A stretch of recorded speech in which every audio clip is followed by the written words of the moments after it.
Praise the lord.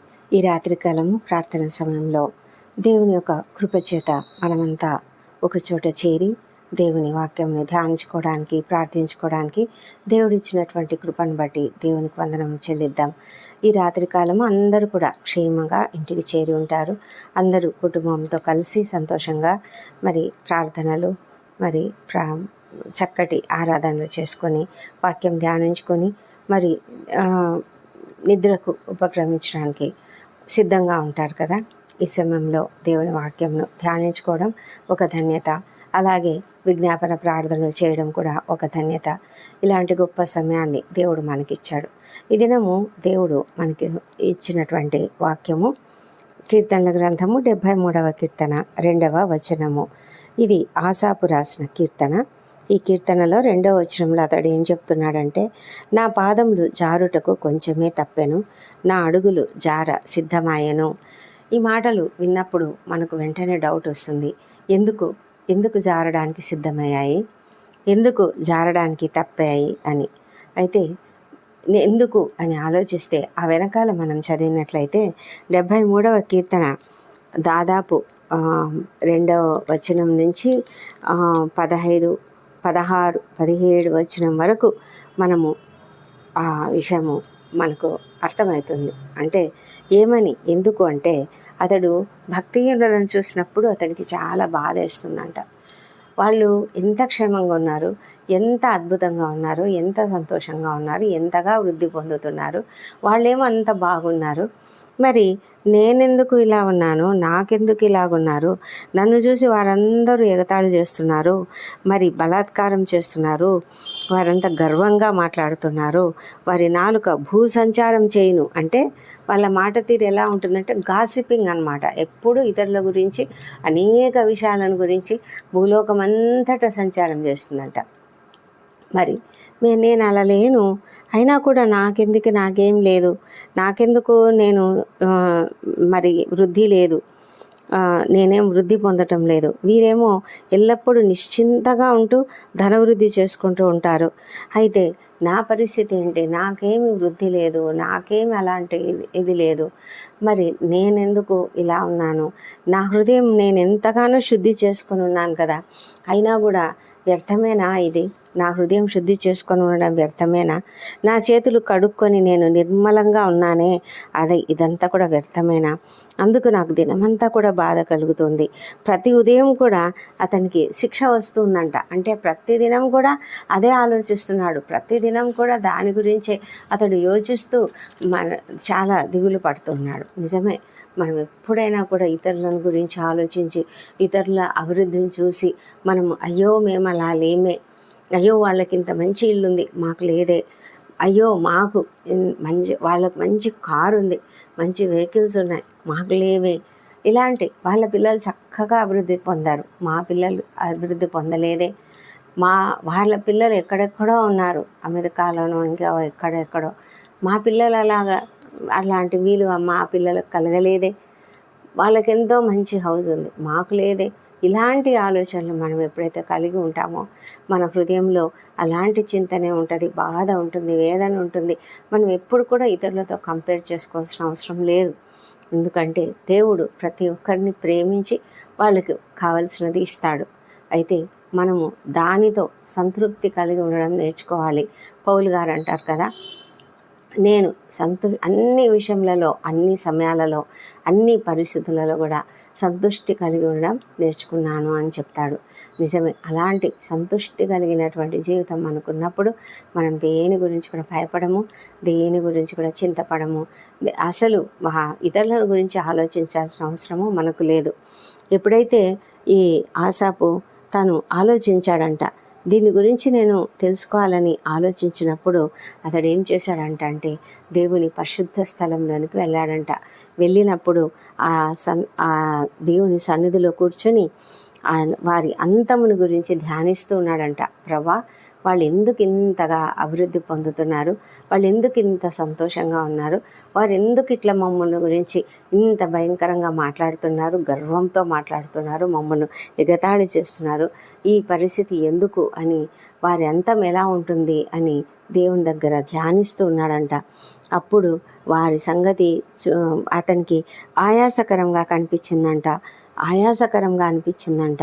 నిశ్చయంగా వారిని కాలు జారు చోటనే నువ్వు ఉంచి ఉన్నావు.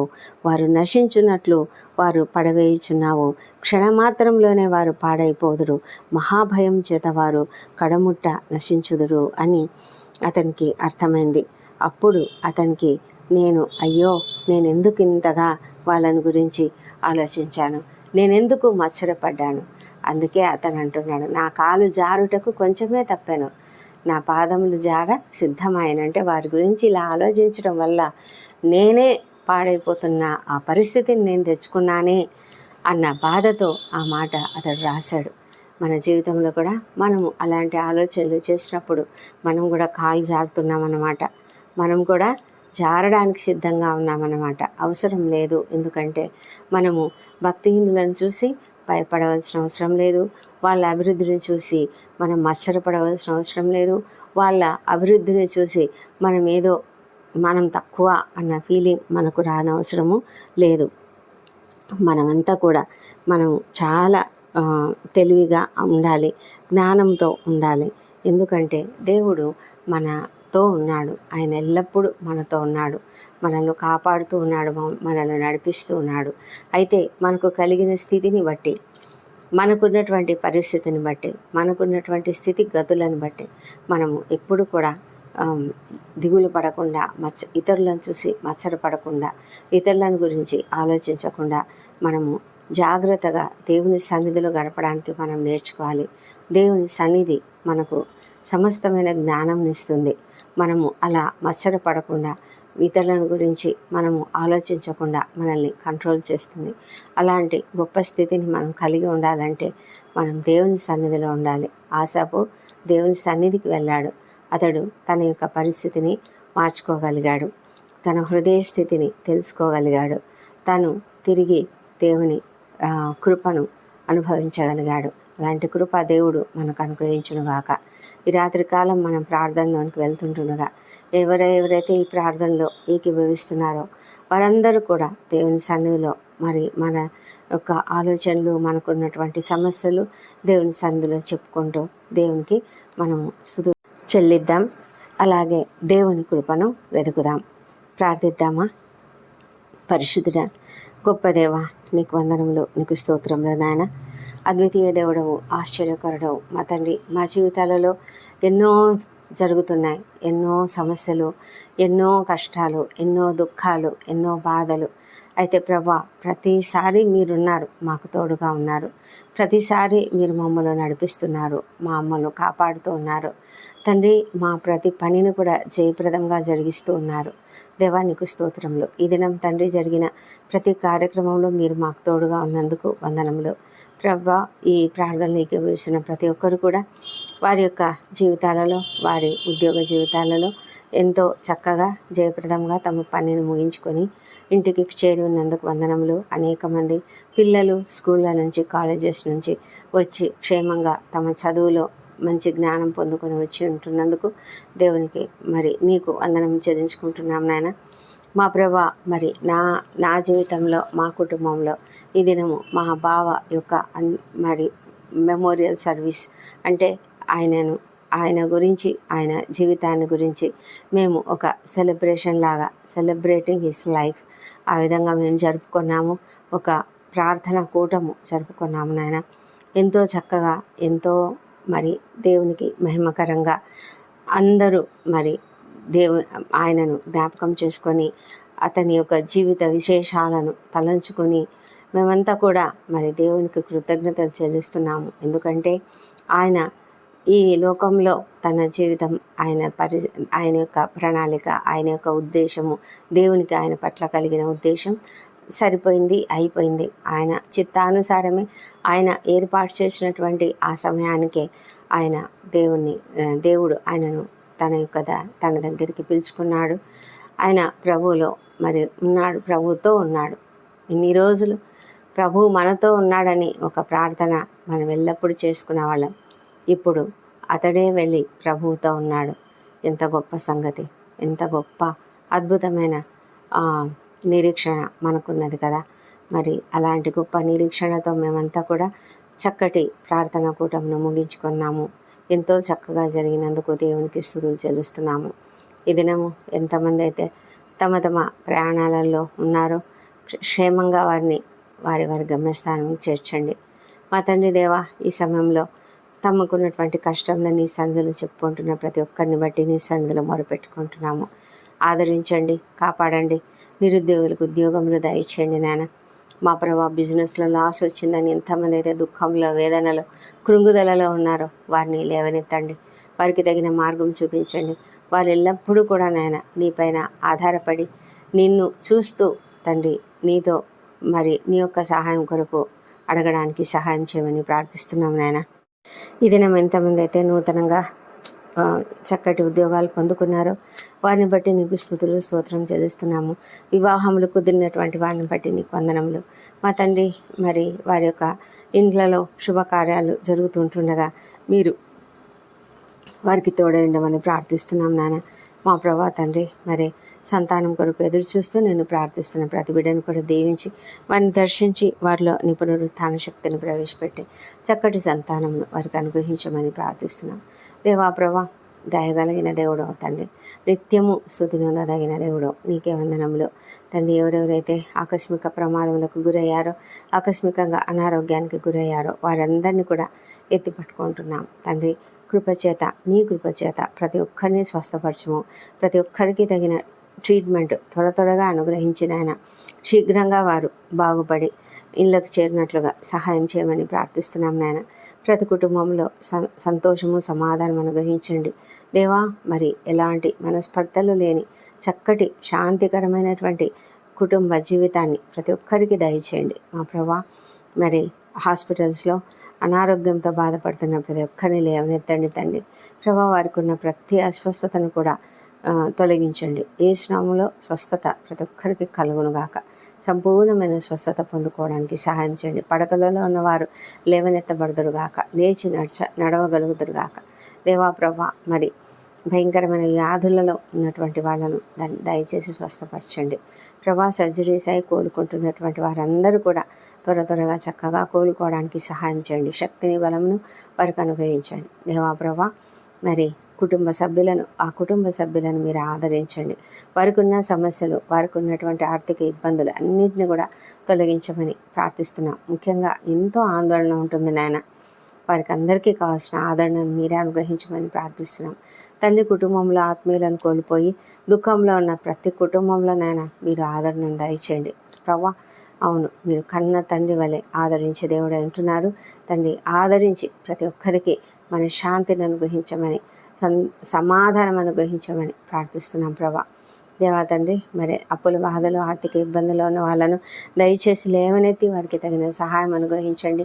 ఒంటరి తల్లులను, ఒంటరి మహిళలను దీవించండి. వృద్ధులను, అనాథలను, దిక్కులేని వారిని, పిల్లలను తండ్రి, వాళ్ళను నీ సన్నిధిలో జ్ఞాపకం చేసుకుని వారికి అందరికీ తగిన సహాయం అనుగ్రహించమని ప్రార్థిస్తున్నాం నాయన.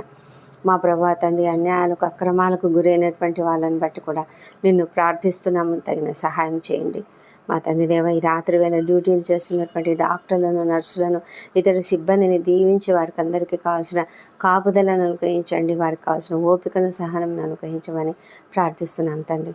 మా ప్రభా తండ్రి, దూర ప్రయాణాలు చేస్తున్న ప్రతి ఒక్కరిని క్షేమంగా వారి ప్రయాణాలలో మరి క్షేమకరమైనటువంటి ప్రయాణం ఇచ్చి క్షేమంగా వారి గమ్యస్థానం చేర్చమని ప్రార్థిస్తున్నాం నాయన. మా ప్రభా తండ్రి, మరి సైనికులను దీవించండి. వారు ఎంతో కష్టపడుతూ ప్రభా మరి మేలుకొని దేశంను కాపాడడానికి ప్రయత్నిస్తున్నారు తండ్రి.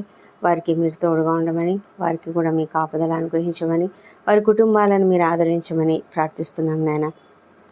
మా తండ్రి, ఈ రాత్రి మేము నిద్రించబోతుండగా మీరు మాకు తోడై ఉండమని ప్రార్థిస్తున్నాము. మా కుటుంబాలపై నీ రక్తపు కంచెను వేయండి తండ్రి. రాత్రి వేళ కలుగు భయములకు ఏ విధంగా కూడా మేము భయపడము. మీరు మాకు తోడై ఉన్నారు. ఏ తెగులు మా గుడారంను సమీపించదని మేము నమ్ముతున్నాం ప్రభా. మా తండ్రి దేవా, మరి నీ దూతలు మా ఇంటి చుట్టూ, మా పడకల చుట్టూ కాపుదలుగా ఉంటున్నందుకే నీకు వందనం చెల్లించుకుంటున్నాం తండ్రి. గొప్ప దేవుడవు నాయన. మరియు మీరు కునుకక నిద్రపోక మమ్మల్ని కాపాడుతున్న దేవుడవు కాబట్టి మేము నీకు ఎంతగానో స్తుతులు స్తోత్రములు చెల్లిస్తున్నాము మా ప్రభా తండ్రి.